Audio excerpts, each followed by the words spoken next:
Hello and happy Friday, and thanks for tuning into RadioFreeRhinecliff.org. And this show in particular, correct me if I'm Norm, I'm your host, Norm, and I'm thrilled to be here tonight with Thomas S. Johnson.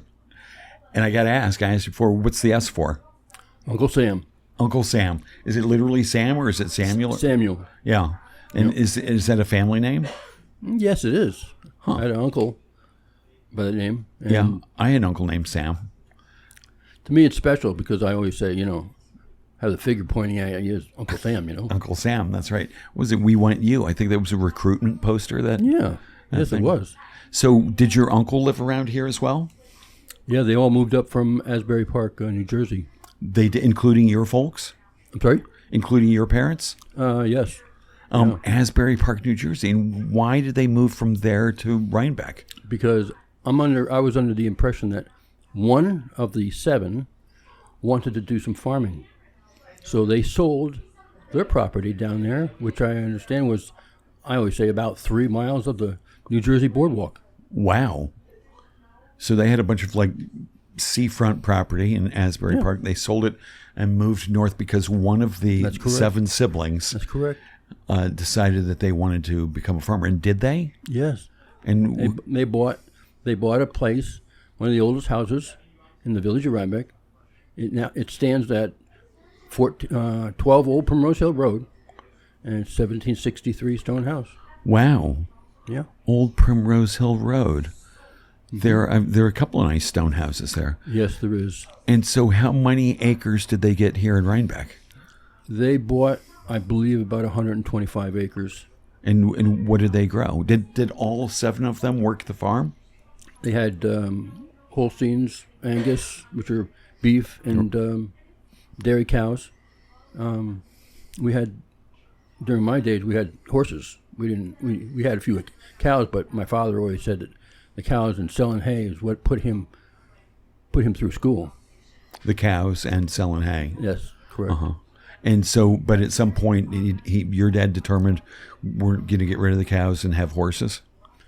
They all faded out, right. over time. But and so did you grow up with all 7 aunts and uncles around? I grew up with my grandmother and my father's youngest sister, which was a Down syndrome child. Uh-huh. She was a very special person. I wouldn't trade anything for the world. Right. In her mannerisms and what she did to us kids, But as my parents, my mother and father stayed there on the farm, their siblings dispersed and went elsewhere. But some of them stayed local, and we tried to visit as much as we could. And one of my uncles put together this video clip of 2 Case SC tractors racing up the road. So using the Case SC tractors was just like getting in a Subaru. Uh-huh. But only going here and there, around the place. They used that as a go-kart. I love that. Yeah. So was that on YouTube by any chance, this video? I don't think so. I want to see that video of the drag racing tractors. I'll show it to you. And Case was one of the more popular brands of farm correct. machinery. Yes. And construction machinery, I think. And did you grow up working on the farm? I grew up on the farm, and my mother and father gave us, all of us kids, the opportunity to have horses. Okay. And so I had horses the majority of my lifetime, up until about the age of 18 or 19. Uh-huh. I showed my mother. We loaded the trailer with the horses in it, and off we went. I never knew which way we were going to go from one weekend to the other, except that she had a listing of where the horse shows were. And so you rode your horse or horses in various horse shows. Mm-hmm. And does everybody do the same stuff, or do you specialize in particular events? My youngest sibling, which is my sister Kathy, she rode horses for quite some time. Uh-huh. And I have 2 other brothers in between the 2 of us, and my brother Paul went to RPI, and my brother Kent, he was in restaurants and hotel line of work. And So he stayed in the area for a while, but he has moved since then to Florida. So nice. And you're going to stick it out here? Or do you think you'll move away at some point? Yeah, my wife has several siblings. My wife has several real close high school classmates, and they have all moved to Florida. Oh, so they're all after her, saying, "Monique, when Tom retires, can you guys kind of like move down this way?" Right. And so I've thought about it, right? But I wouldn't want to just go and do that, pull up my stakes and move down there. But I'd have to go down and check it out first. Yeah. I mean, that'd be a big change. Oh, yeah. From here to there. Yeah. And have you spent much time in Florida? I've spent, over the past 40 years, about 3 weeks. That's not nothing. No.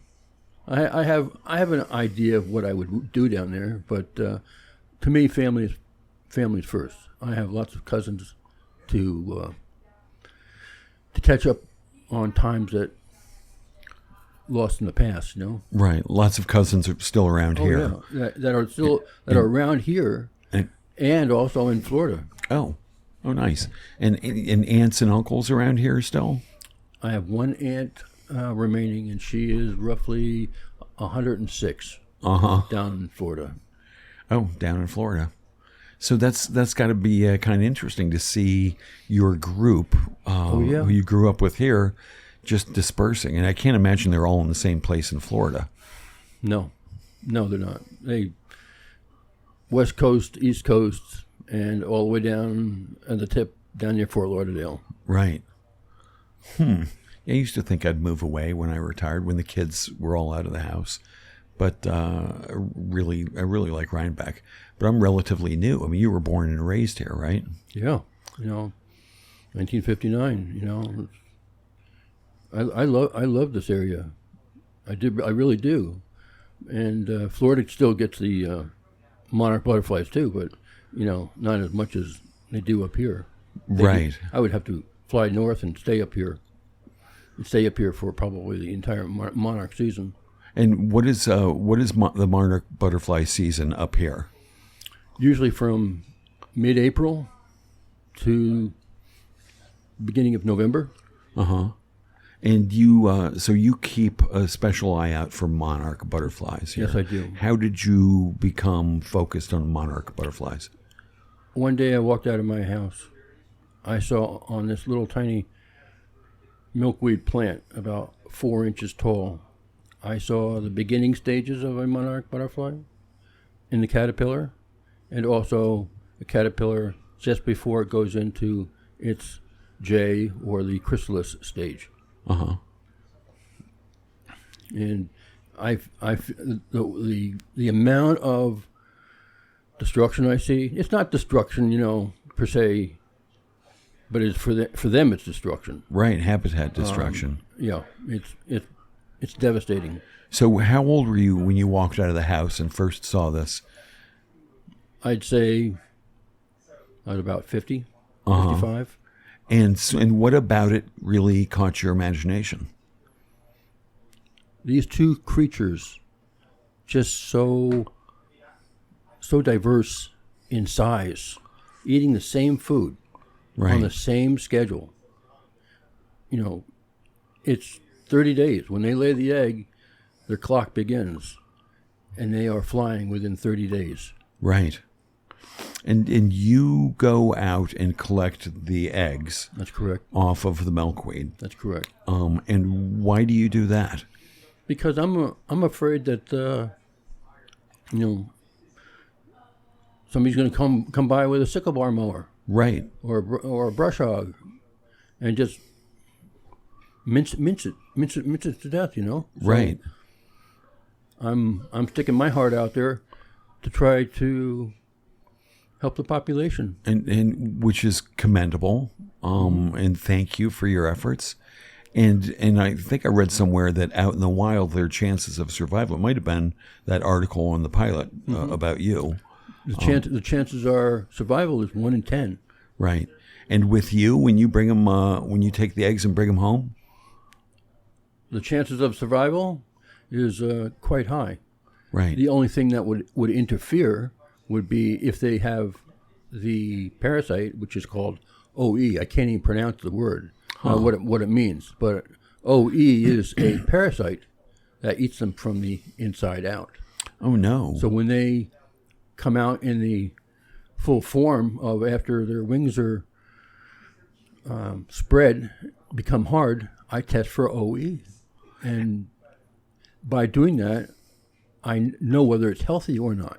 And if it's healthy, I will put a label on it that the Monarch Watch organization has supplied me with. The sticker is about the size of your pinky fingernail. Uh-huh. And they tell you exactly where to put it on. The critter might flutter strangely for a second or two, but has no choice. But that number will stick with the butterfly until it dies. And it's just amazing. So is the label like a adhesive thing? It's very adhesive. It's got a website on it. It's got its own number on it, and that it's a Monarch Watch organization. Okay. And so I usually get in the vicinity of 225 to 250 monarchs a year. Bringing the eggs, collecting the That's eggs correct. in the wild. And where are your favorite places around here to collect monarch eggs? Around here is the Rhinebeck Equine, the Dowden Insurance Company, right across from the fairgrounds. Uh-huh. Matty's field behind what I know it is as the laundromat, which is on South Parsonage. Uh-huh. And anywhere that I can, when I'm driving up and down the road, if I see a milkweed, I'm going to stop and look. Right. And so you said every season you collect like a few hundred. Yep. eggs. Usually at the most, last year I collected 15 eggs at one location, and that was behind the power box in the pull-off on the bridge approach. Okay. And what made you think to go there? I saw the milkweed there. Okay. I saw it from my vehicle. Right. Huh. So you get the eggs and you take them home, and what do you do with them? I put them in a little container. I keep I usually put a tissue or something underneath it, and then I keep that tissue moist. Because if the egg dries up, they can't prosper. Right. The egg itself has to remain moist. Right. So then you will see after several days that egg will go from a manila color to, you'll see a little black dot in it, which is the head forming at the very top of the egg. Just amazing. So does each one get their own little container? No. And their own tissue? I usually fit like approximately 25 or 30 into one container. Okay. And I'll take that to work and monitor it on my break or my lunchtime, and I make sure that they're not, anywhere near water itself, because I keep it moist. Right. But they can't be. It can't be underwater. That's correct. Huh. So you take it to work. What kind of work do you do that allows that flexibility to tend to your monarchs? I have a break in the morning and a break in the afternoon, and I also have a lunch. So right. I usually put them outside my vehicle in the shade, and they usually stay pretty good. If they're moist like that, right, they usually are pretty good throughout the day. And are they sensitive to fluctuations in temperature? No, they do actually pretty good during the humid days. You can't. Right. I can't have them in the car. They would cook. Right. But they're pretty good with humidity and the heat. And so how many do you have right now? I have 0. Oh, that's right. You said earlier you saw your first monarch yesterday. That's correct. And where did you see that? I was actually I was on Württemberg Road. Okay. Yep. Huh. So you're in Württemberg Road. You're walking or driving. You see, I was sitting there because I was actually, my family's gravestone is there, so that's where I was. okay. I was checking up on the irises that I planted around the headstones. Oh, that's nice. And you see this monarch fly by, and Yeah. and that must be kind of exciting. Yeah. It's like, all right, game on. So exactly. So I'm looking around for milkweed, and I know the people in that area, so I have to go back and check it periodically. Well, so the monarch you saw flying around, there's no telling if it's just making the trip north for the first time or got here a couple of days ago. Who knows? That butterfly's destination may be Massachusetts, may be Maine. Right. Any one given female can lay up to 400 eggs. So you've been paying attention to this for like 15 years or so. That's correct. And every season you see the first one. That's correct. And then how soon thereafter do the hordes of monarch butterflies fly in? It's never in hordes. It's always 1, 2, or 3 or 5 here and there, and then I usually gather them up and keep them in a tray according to their size. Right. Because they don't want to have anything to do with each other. They'll turn around and think that they nip, and I've seen them.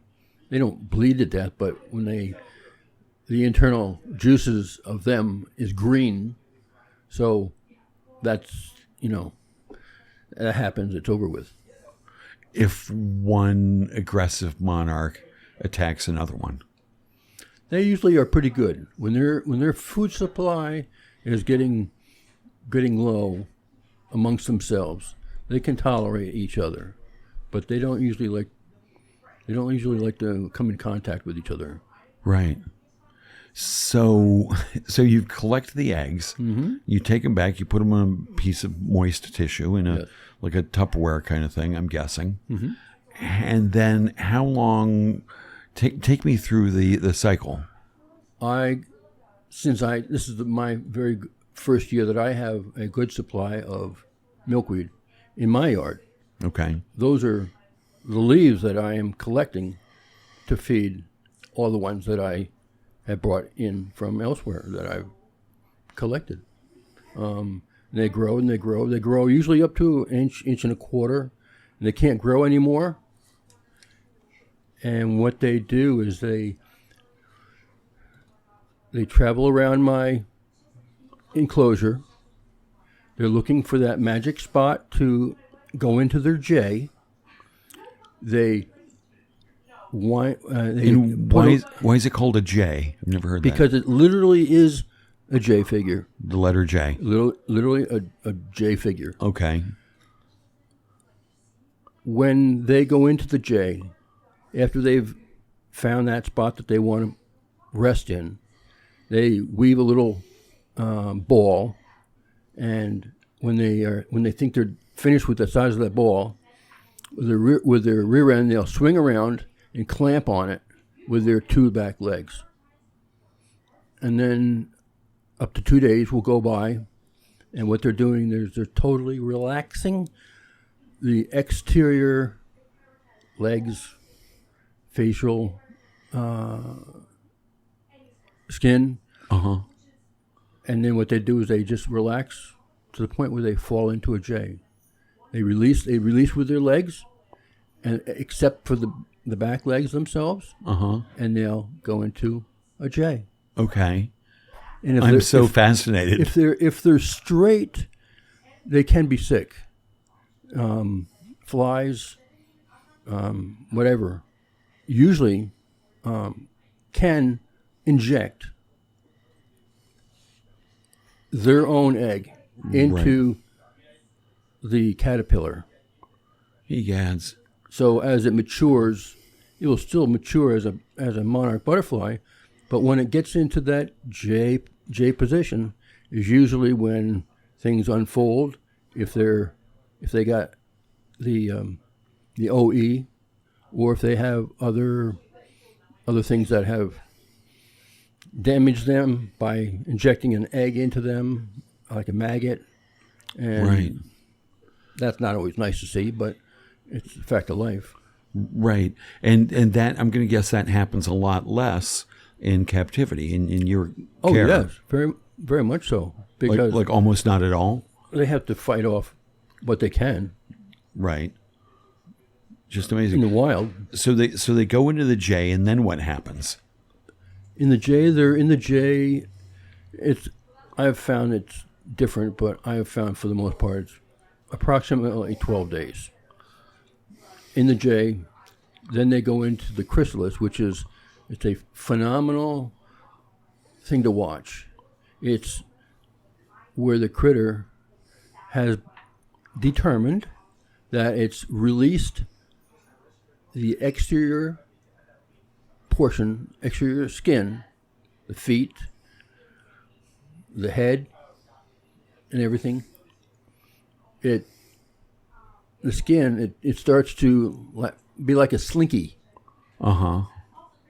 Working its body up and down. Right. And the skin, exterior skin, from the head, which is down at the top of the J, will split open first, and as it works itself like a slinky, up and down, that works the exterior skin up to the very top, and it knows it can detect that little bit of exterior skin that's still attached around their feet.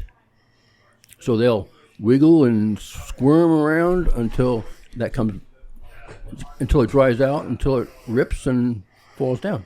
Have you ever seen them fail to have it fall down? Oh, yeah. Sometimes they'll just go throughout the rest of the stage with that skin attached right around their You must be tempted to intervene.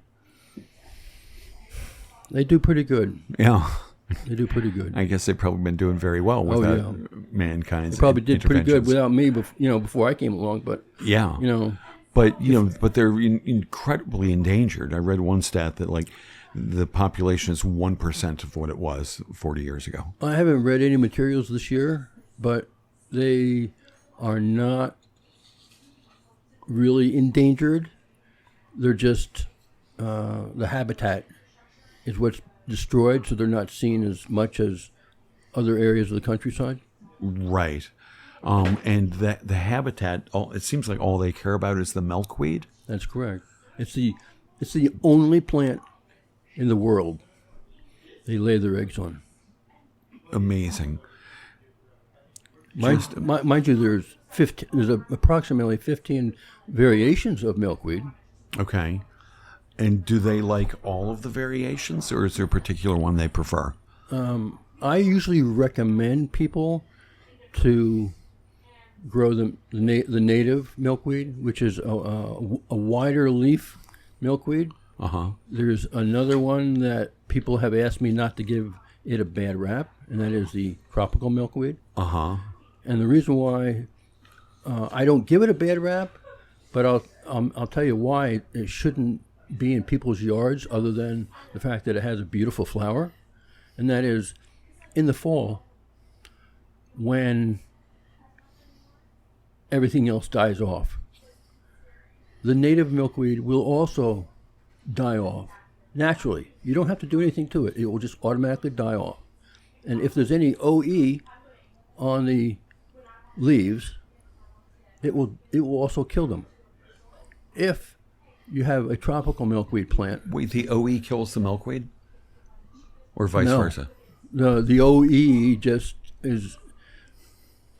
I don't know what the OE eats other than the monarchs. Right. But if you have a plain leaf that does not have OE on it and has a monarch that comes along that has OE, when that monarch walks across that leaf, it will leave OE behind for another monarch butterfly that does not have it to come and land on it. And when it crosses that path, it will automatically pick up the OE. So how do you test for OE? measuring the world's tiniest sort of like cotton swab. I'm one for listening to great people on YouTube. One of which is Rich Lund Science. Okay. I tell him that I refer people to his clips all the time because he's very thorough and very simple. What he gives and how I've picked up on it, and that is, you take a piece of Scotch tape, you touch the thorax of the monarch butterfly, and you put that piece of tape on a index card, and you take that index card and put it underneath a microscope. Huh. And if what you should see is black spots that look like fish scales. If it's OE infected, then a lot of those black dots are broken up. The walls are broken. You can see millions of little black dots. Right. And that's how the OE turns up. That tells me that it's not it's a sick right butterfly. So you test each and every That's correct. Butterfly when it gets to the butterfly stage. That's correct. When it has the exoskeleton or the thorax, is that what you said? That's correct. With a little piece of Scotch tape that you look at under a microscope. Let's say you have 200 monarchs in your care. What percentage do you usually see who have OE? I usually see, if out of, like, say, 200, I usually see about 10%. 10%. It's not too bad. No. And then those infected butterflies get destroyed.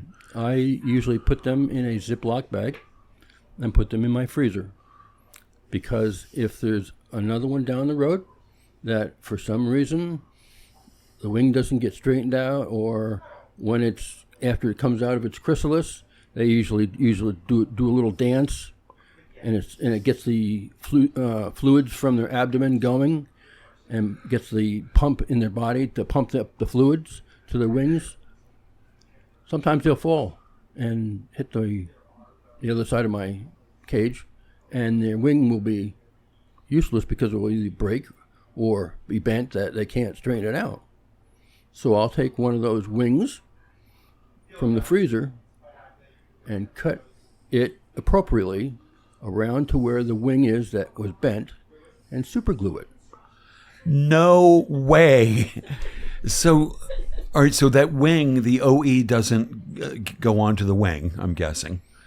So, if it needs to fly, I'll give it that opportunity to fly, to live the rest of its days as a monarch butterfly, the best I can. But the freezer, the monarch in the freezer, I would imagine that would kill it, but because they're usually in there at least 4 or 5 months. You'd think so. But they're in there because they've been infected with That's OE, correct. which I'm guessing just affects their body, but not their wings. That's correct. So the wings are clean, and this is the part I love so much, will super glue a good wing onto a broken wing. That's correct. Of a monarch. And that seems like it's going to be a lot of extra weight, but they fly off. They are unbelievably strong creatures. Right. Unbelievably strong creatures. Right. Last year, after I had sent off all the ones that I had in captive, I would go out and capture wild ones and tag them as well, and also test them as well. Right. I had one come in that I caught that had 2/3 of the wing was missing. It was as if it had just crawled out from underneath a lawnmower somewhere. And was it flying or was yeah. With like only I said, if you can fly with 1/3 your wing, this little sticker is not going to prohibit you from flying wherever you need to go. Right.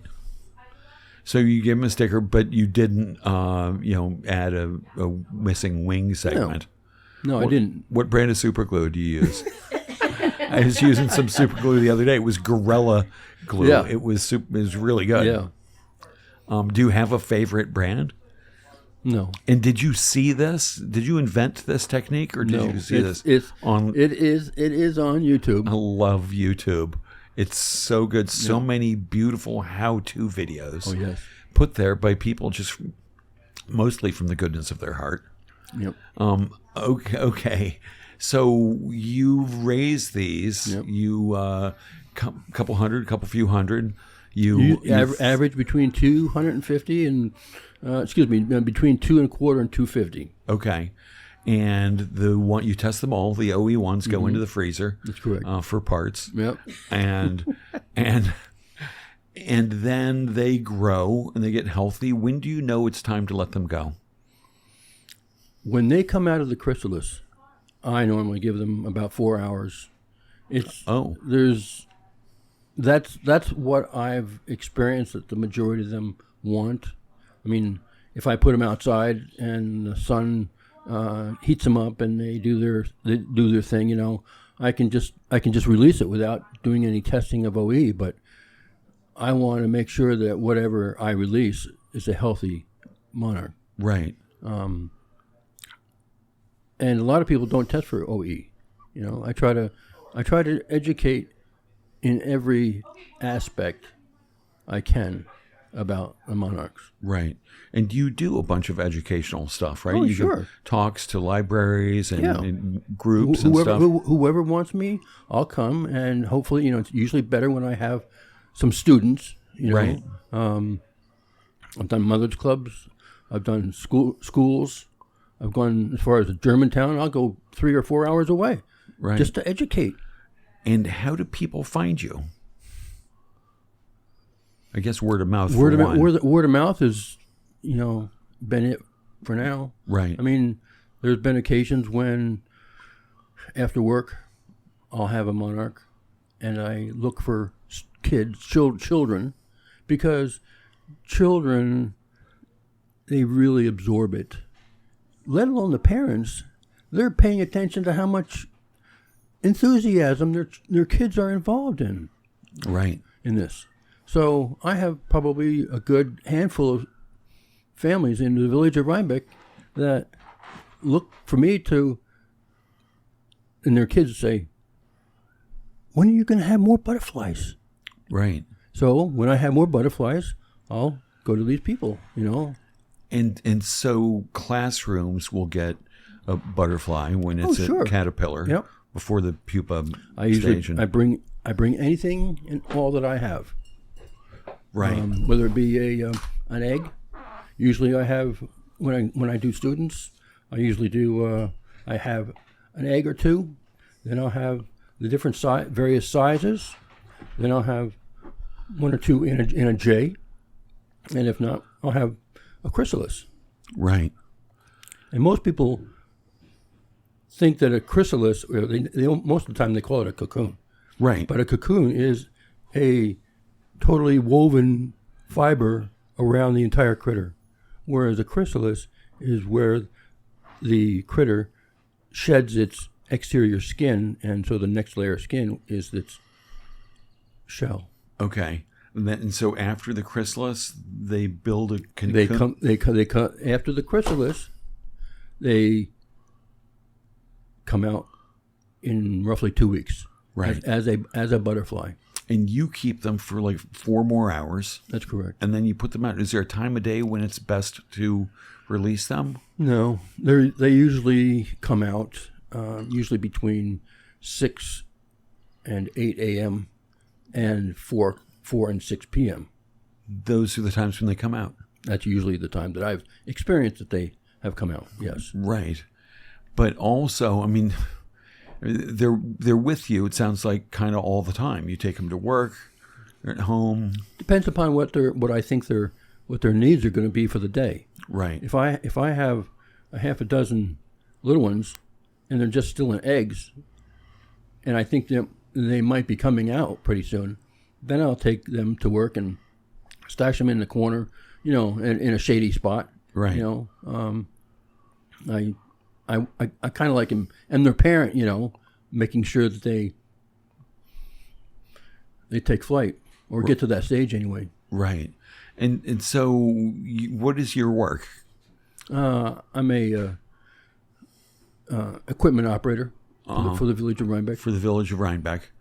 And so what do the guys at work, or the guys and women, I guess, at work, think about this avocation of yours? Some of them, they don't, it doesn't faze them. Right. You know, some of them, most of them do commercial mowing, so they can't really let a milkweed, you know, slow them down. Although it does on several of them, they do catch on. And they do mention it to me from time to time and have gone out with me on occasions. That must be so satisfying to know that you just made a little bit of a difference.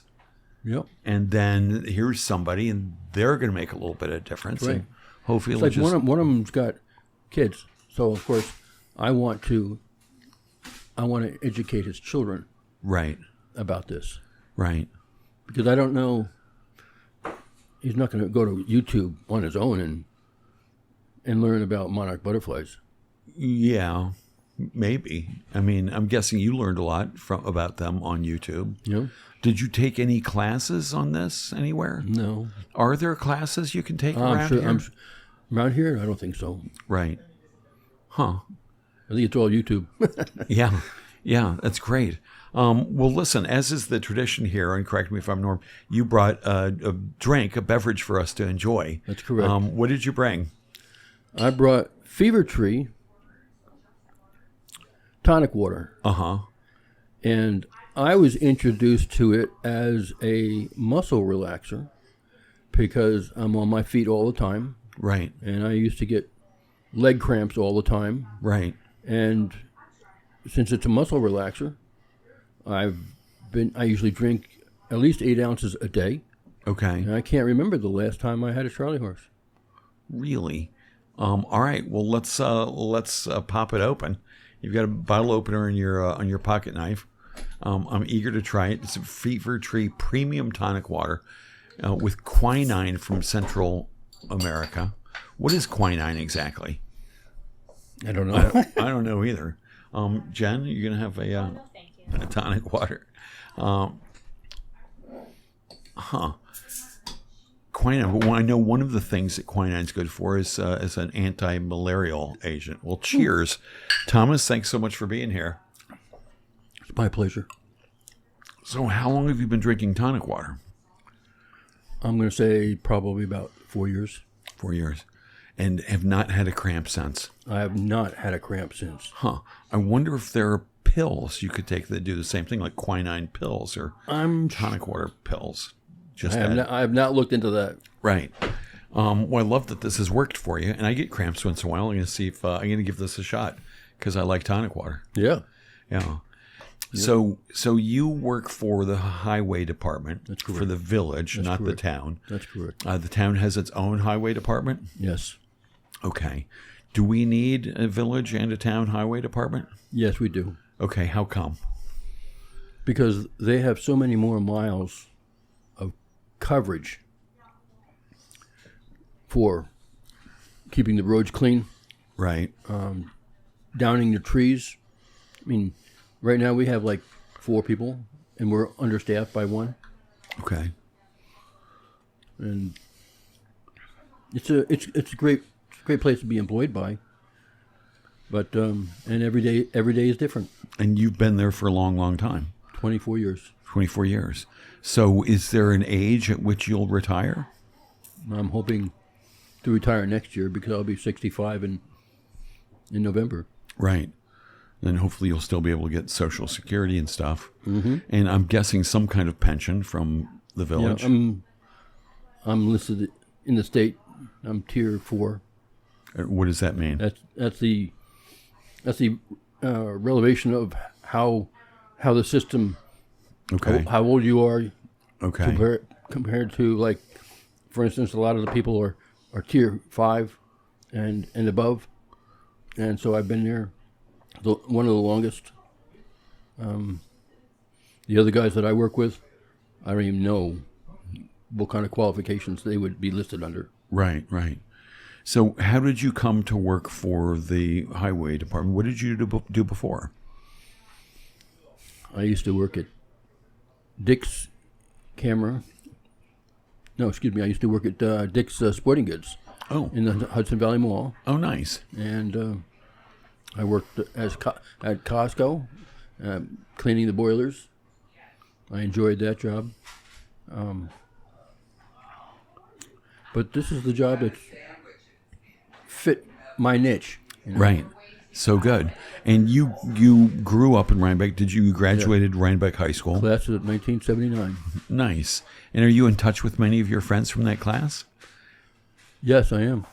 That must be nice. And many of them still around here? Yes, they are. Yeah. Matter of fact, I'm leaving right here and going and giving one of them some milkweed and some irises. Oh, nice.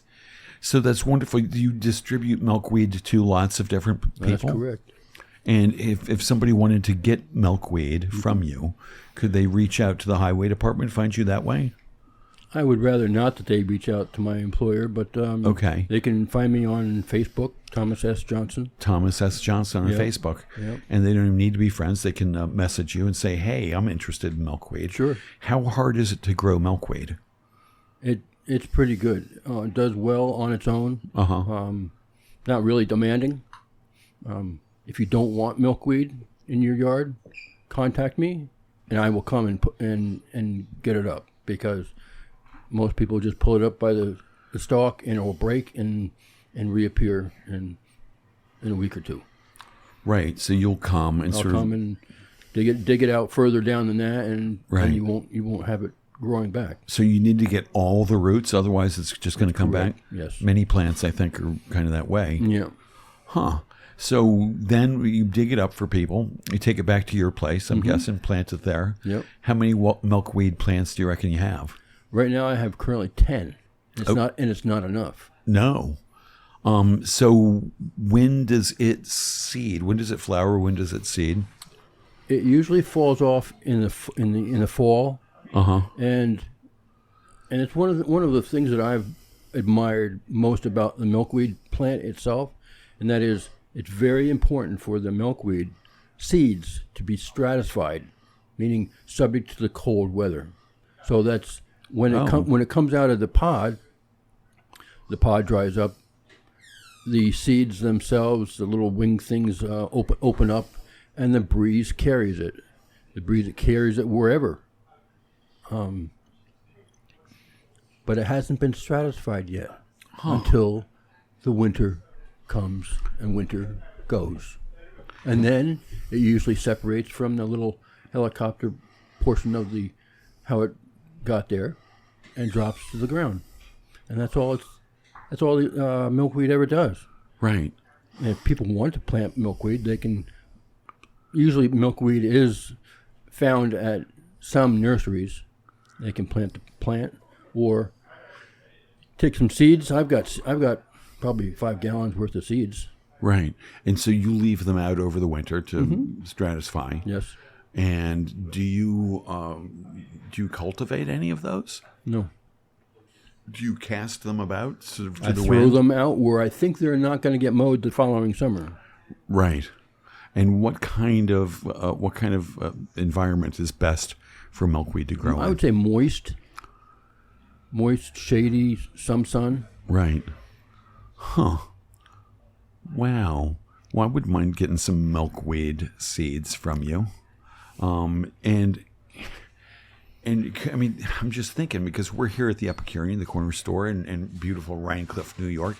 If they had like packets of milkweed seeds, people would probably be really happy to take them. Okay. Do you ever do stuff like that? Not yet. I'm like envisioning these little packets with a little seal on the end and some little bit of instructions on how to sow that. Yeah. And because that's the number one threat to these monarchs. That's correct. Whose numbers have dwindled drastically. You say they're not endangered, but that's correct. Holy crap, down 99% is really a pretty big number. Yes, it's quite devastating. You know? Yeah. So So let's do that. Let's work on that. We'll pitch the idea to the Epicurean. Great. We'll see if they can have a little counter display with be great. milkweed seeds. Yeah. Now I know that Sandy at the Morton Library here, that a couple of weeks ago there was a Morton cleanup down at the dock, and she planted some milkweed down there. Great. Yeah. And it was in like a baggie with a moist paper towel or something. Great. Yeah. Yeah. That's good. So how does the wife like all this? She's married to you for a long time, and then 15 years ago, you're like, baby, I think I'm going to take up a hobby. She always asks me, dear, when's this monarch season over with? It just doesn't start at, in April. It goes right through till first week in November, if we have good weather. That's long. That is long. Huh. And that's when the last monarch will head south? You never know. They usually start heading south after August. Usually a 2-month time frame. All right, well, what does the season look like after they've headed south and before it's over in beginning of November? How is that still the season? It's really different. Sometimes I've found an egg. Last year I found an egg in the first week in November. Now, 30 days goes by, and we're into December. Right. And I have driven down to Port Jervis, New Jersey, to release them because it's warmer down there. Right. They need 50, 55 degree temperatures in order to fly. Right. And they normally fly along waterways. And the monarchs we have around here, where do they fly south to? Mexico. Yes. It's a long flight. It is a long flight. They normally, the ones that are born here, live the longest of all the generations because they fly from here down to Mexico in about 2 months' time frame. Then they will. Amazing. It would take us a lot longer to get there. They go into the big pine trees. Mm-hmm. And then in springtime, they normally feel the weather, the warmth of the summer sun. Uh-huh. And they start to want to mate or travel. They travel up to around like the Texas, Louisiana borderline. And then they die. And the ones that are born go north.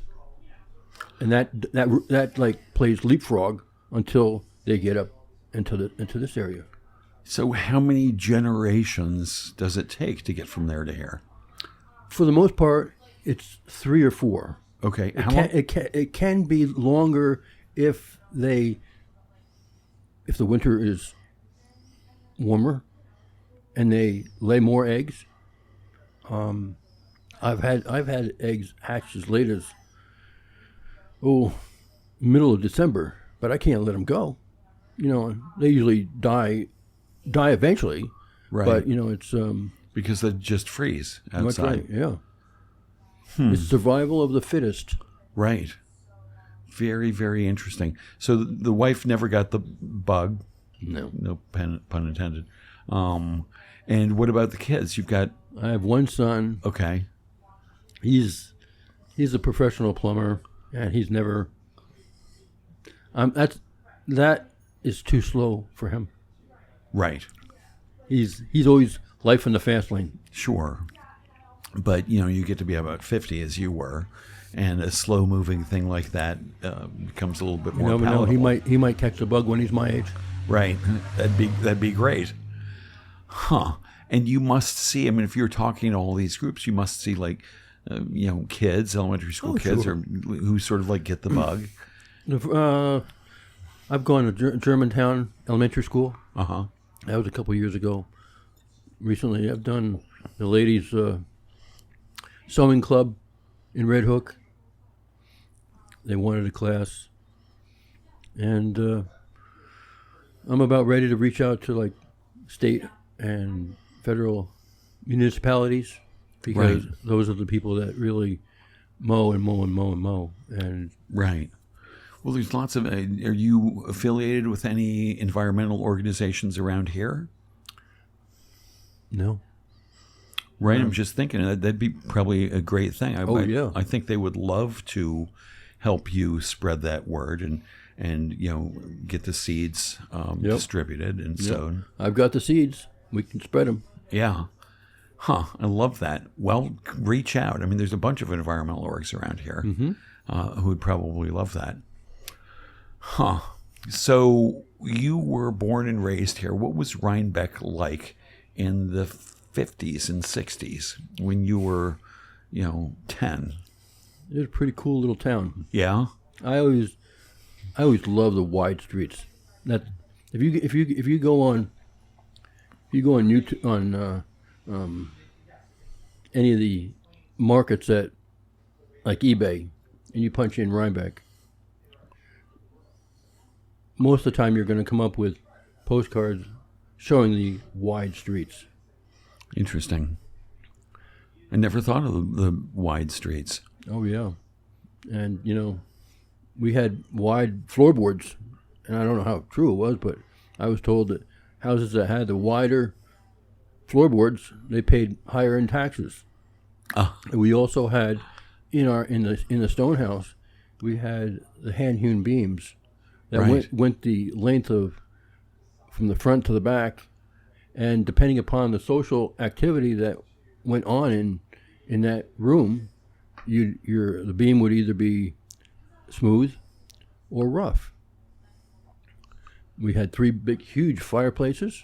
Right. And it was just magnificent, I would come home from school and go up in the woods and take my binoculars and my camera and take pictures. I always did lots of wildlife photography. Uh-huh. Do you still do wildlife photography? I do when I can. Yeah. But, it's the digital age, and I'm still using film. But oh, wow. But I still can't. I can't complain about the equipment because it's still very useful. Right. And what's your favorite thing to shoot apart from butterflies?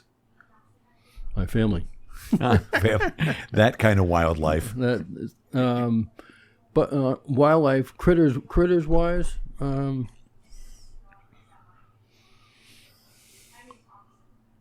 have none. Just whatever. Yeah. You happy to be out there. Yeah.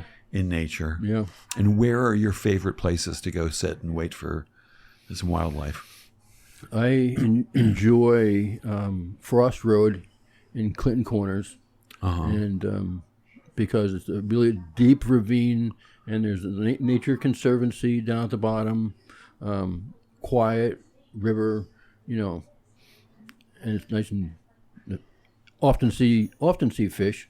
Right. But for the most part, it's nice and cool. Right. Huh. Well, it doesn't sound like you should move to Florida. It sounds like you have a lovely connection to this land and this area. Yeah. I've been here. Am I going to get hate mail from your wife now? Probably. Yeah. My name's Bill Wilson. Send it to me. Yeah, but it's nice to hear, somebody who has that kind of lifetime connection to the land they live on and have grown up in. Oh yeah, definitely. Yeah. So how do you see it? Have Rhinebeck has changed over the last 50, 60 years? Construction, the moving out of friends that have owned stores like the Northern Duchess Pharmacy, right, and splitting in half and accommodating the public, on its needs, right. Compared to having like a 5 and dime store that really doesn't accommodate a lot of the people in its day. It may have 10 years ago, but right. But still, sweet people. So what things about Rhinebeck, commerce or people or parks or whatever, do you miss or gone and you miss most? That I miss the most? Yeah. When you're traveling around, you're like, oh, right, that's where something was, and you kind of miss that place. Let me ask another question while you think about that. Where did your friends hang out? You and your friends hang out when you were, say, 15? We would bowling alleys. Oh, right. There's several bowling alleys that were in the area. Roller skating rinks. We had several roller skating rinks in the area, and they phased out. Right. But there's that bowling alley north of town towards Red Hook, the Rolling Lanes. Rolling Lanes. That's for out sale. In there, and there's 52 lanes in Kingston. Oh, boy. Wow. And there's a roller rink down in Hyde Park. Yeah. And in Port Ewan. Uh-huh. That's funny. So do you still do any of that? Do you still bowl? Yeah. Yeah? I enjoy it. Oh, that's great. Yeah. Where do you go to bowl now? We usually go down to like in Poughkeepsie. I think it's Taft Avenue. Uh-huh. There's a bowling alley down there that we like to go to. Yeah, you and the But missus. when it was in operation, we used to go to the Rolling Lanes up here, Uh-huh. And that's you and your wife? You both bowl? Yep. They don't have any bowling alleys in Florida. Not a single one. Yeah, you're welcome. Thanks for, you're welcome. Yeah. So, in what ways, just looking back to growing up here, what things have changed for the better, do you think? Yeah, you got to come up with something.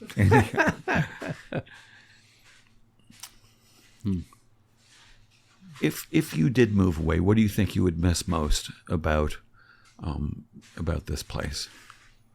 The hills, the hiking trails. Right. Yeah. And where are some of your favorite places to hike?